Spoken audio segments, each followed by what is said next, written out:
Let me start by saying something most people don't expect to hear.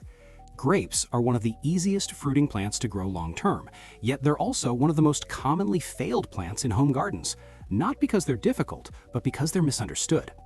If you've ever planted a grapevine, watched it grow like crazy, maybe even harvested once, and then wondered why it slowly stopped producing, I want you to know this right now. Nothing is wrong with you. Nothing is wrong with your soil, and nothing is wrong with your climate either. What went wrong is much simpler than that. The vine lost its purpose. Grapes are survival planters. They don't live season to season like vegetables. They think years ahead. And if they figure out that they can survive comfortably without producing fruit, they absolutely will choose that path. That's why so many grapevines look healthy but barely give grapes. Big leaves, long vines, lots of green. Very little reward. And here's the truth most gardening guides don't tell you clearly enough. Growth and production are not the same thing. In grapes, they often work against each other. Most gardeners chase growth because growth feels like success, but with grapes, uncontrolled growth is usually the reason production disappears. Once you understand that, everything about grapes changes. Now let me ask you something. Have you ever seen a grapevine growing somewhere abandoned? Maybe wrapping around a tree, climbing a fence nobody maintains, or spreading along a wall that hasn't been touched in years? It might not look neat, but chances are it still produces grapes every year. Not perfect grapes, not huge bunches, but consistent fruit. That's because those vines grow according to a natural rhythm. They grow, they rest, they renew, and they reproduce. In home gardens, especially urban gardens, we often break that rhythm without realizing it. We water too often, we feed too much, we let vines grow wherever they want, and we avoid pruning because cutting feels wrong.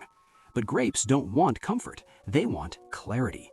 The first year you plant a grapevine, everything feels exciting. It grows fast, the leaves are large, the vine stretches like it's full of energy. That's normal. That year is about roots and survival. The second year, you might see flowers, maybe even grapes. This is where hope kicks in. Then the third year comes. The vine looks huge, bigger than ever, but the grapes are few or completely gone. Most people assume the plant is tired, or the soil is depleted, or the climate isn't right. In reality, the vine simply learned that it didn't need to reproduce to survive. Plants don't produce fruit as a gift, they do it as a survival strategy. Fruit means seeds, seeds mean continuation. If survival feels easy without reproduction, fruit becomes optional. This is why understanding grapes is more important than working harder on them. Now let's talk about the single most important concept you need to understand if you want endless grapes. Grapes do not produce fruit on old wood. Let that sink in. They produce fruit on new growth that comes from last year's wood. That means every year your vine needs a reason to grow fresh, productive shoots. If you don't remove old, unproductive wood, the vine keeps pouring energy into areas that will never fruit again. Think of your grapevine like a business. If all the energy is tied up in old projects that no longer generate income, eventually nothing new gets produced. The vine stays busy but unproductive. That's exactly what happens when pruning is ignored or done too lightly. Pruning isn't about making the vine smaller, it's about making it focused. And this is where fear gets in the way for a lot of gardeners. Cutting a plant you worked hard to grow feels like you're undoing progress. But with grapes, pruning is not damage, it's communication. You're telling the vine where fruit matters. Bold pruning leads to strong response. Timid pruning leads to confusion. If you ever finish pruning and think, that feels extreme, you're probably closer to doing it right than wrong. Now let's talk about structure, because pruning without structure creates chaos. A grapevine needs a long-term plan. It needs to know where it's allowed to go and where it's not. This doesn't mean buying an expensive trellis. A fence works, a wall works, wires work, even wood and string work. What matters is that the vine has a clear path. Vertical growth is powerful for grapes. When vines grow upward, gravity naturally slows growth just enough to encourage fruiting. When vines spread sideways endlessly, they focus on expansion instead of reproduction. That's why wild vines climb, they don't crawl forever. Once you give a grapevine a vertical direction, everything becomes easier. Pruning becomes clearer, light improves, airflow improves, disease pressure drops, fruit quality increases. Structure creates discipline. Discipline creates production. Now let's talk about pruning in real, practical terms, without complicated diagrams or fancy words. The best time to prune grapes is when they're dormant, no leaves, no visible growth. The plant looks almost dead. This is good. Emotionally, it's easier to cut something that already looks asleep. You'll notice thick, woody sections and thinner canes. The thick wood has already done its job. It won't produce fruit again. The thinner canes from last season are where next season's fruit will come from. Your job is to choose a few strong canes and remove the rest. Not trim, remove. Fewer places for energy to go. Fewer places means stronger growth. Stronger growth means better fruit. This is where many people hold back. They want to keep options open, but grapes don't respond well to indecision. They want a clear message. Now let's talk about feeding, because this is where many gardeners unknowingly sabotage their harvest. Grapes are not heavy feeders. Too much nutrition, especially nitrogen, leads to explosive leaf growth and reduced fruiting. Leaves look healthy, they look impressive, but they steal energy from fruit production. A grapevine that is slightly challenged works harder to reproduce. This doesn't mean starving the plant, it means feeding lightly and consistently. Compost once or twice a year is more than enough. Mulch is often enough. Kitchen scraps, leaf compost, aged manure if available. Nothing fancy, nothing expensive. Mulch does something even more important than feeding. It stabilizes moisture and encourages deep roots. Deep roots create independence. Independent plants produce reliably. Now let's talk about water, because water management might be the most overlooked tool in grape production. Grapes do not like constantly wet soil. Frequent watering creates shallow roots and weak growth. Deep, occasional watering encourages roots to search downward. This makes the plant stronger and more resilient. Once established, grapevines are surprisingly drought tolerant. They don't need constant attention. They need rhythm. There's also a timing trick that most people never use. Reducing water slightly before flowering can increase fruit set.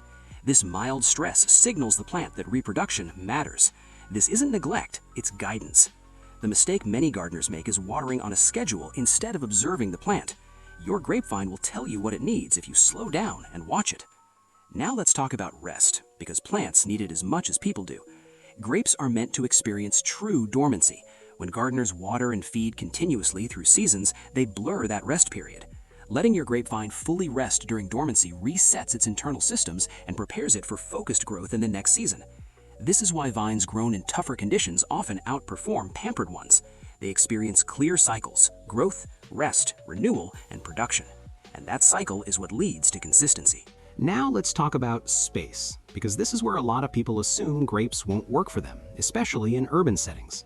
Many gardeners believe grapes need wide open land, long rows, and lots of room to spread. In reality, grapes need height far more than they need ground space. A single, well-managed grapevine can feed an entire fence, climb a wall, cover a pergola, or stretch across a balcony railing. Grapes are one of the most efficient vertical food plants you can grow. When you train them upward instead of outward, you're not limiting them, you're helping them focus. This is where urban gardeners actually have an advantage. Walls reflect heat. Fences provide ready-made structure. Tight spaces naturally force discipline, and discipline is exactly what grapevines respond to. When grapes are allowed to sprawl endlessly, they put their energy into exploring. When they're trained vertically with clear boundaries, they put their energy into producing. Now let's talk about growing grapes in containers, because this is something a lot of people think can't be done long-term. It absolutely can, and when done right, container grapes can be incredibly productive. The key is depth. Grapes don't want shallow pots. They want room to send roots downward. A deep container encourages stronger root systems, which leads to more stable growth and better fruiting. Container grapes actually benefit from their limited space. The natural restriction prevents the vine from becoming overly vigorous. That balance between growth and limitation creates better fruit. Pruning becomes even more important in containers, but also easier. The vine can't escape your structure. Every cut has an impact, and the plant responds clearly. Now here's a mindset shift that completely changes how successful people grow grapes. Stop thinking about grapes as a seasonal harvest and start thinking about them as a system. A grapevine is not something you grow once and replace. It's a relationship you manage over time. When you focus only on fruit, you push the plant too hard. When you focus on structure, rhythm, and renewal, fruit becomes the natural result. Most gardeners struggle with grapes because they chase the reward instead of respecting the process. Grapes operate on a simple cycle: rest, renewal, production. That cycle repeats every year. When you respect it, grapes become predictable. Not perfect, not identical every season, but dependable. And dependable is what endless really means. Endless doesn't mean grapes all the time without effort. It means a system that keeps producing without starting over. Now let's talk about common mistakes, but without judgment, because almost everyone makes them at some point. If your vine produces lots of leaves but no fruit, it's likely being overfed or underpruned. If it produced well once and then never again, old wood was never removed. If clusters are small and weak, the vine is spreading its energy too thin. If growth is fast but unhealthy, water is probably too frequent. None of these problems require money to fix. They require observation and adjustment. That's why grapes are such a powerful plant for budget gardeners. They reward attention more than spending. Now let's talk about patience, because this might be the hardest part for most people. Grapes teach patience better than almost any plant. They don't rush, they plan ahead. The first year is about roots. The second year is about structure. The third year is about balance. If you rush grapes, they resist you. If you move at their pace, they reward you. This is where many people give up too early. They expect quick results, but grapes are a long-term investment that pays off for decades. Once established, a grapevine becomes part of your environment. It shades your space, it cools your area, it produces food year after year with less effort over time. This is why grapes have been grown around homes and cities for centuries. They're not just food plants, they're living systems. Now let me talk directly to you if you're growing in a city or a small space. You're not at a disadvantage. You're actually in a better position than you think. Urban environments naturally create heat pockets that help grapes ripen. Vertical surfaces are everywhere. Limited space forces better management, and better management is exactly what grapes need. You don't need multiple vines. One well-managed grape plant can outproduce several neglected ones. Quality beats quantity every time. When you learn how to reset your vine each year through pruning, controlled feeding, thoughtful watering, and true rest, the harvest becomes reliable. Not perfect, not endless all at once, but steady. And that steadiness is what allows grapes to feel abundant. Your grapevine already knows how to do this. It has survived for thousands of years without human help. Your job isn't to teach it how to grow. Your job is to remove what distracts it. When you prune with intention, feed lightly, water wisely, and respect rest, the vine responds. And when it responds, it produces. So if this changed the way you see grapevines, let me know. Drop a comment and tell me where you're growing yours. In the ground, in a pot, on a fence, or on a balcony. And if you want more ways to grow food in small spaces without draining your wallet, that's what Urban Eden Garden is here for. Because food shouldn't be expensive, and gardening shouldn't feel like guessing. It should feel like understanding.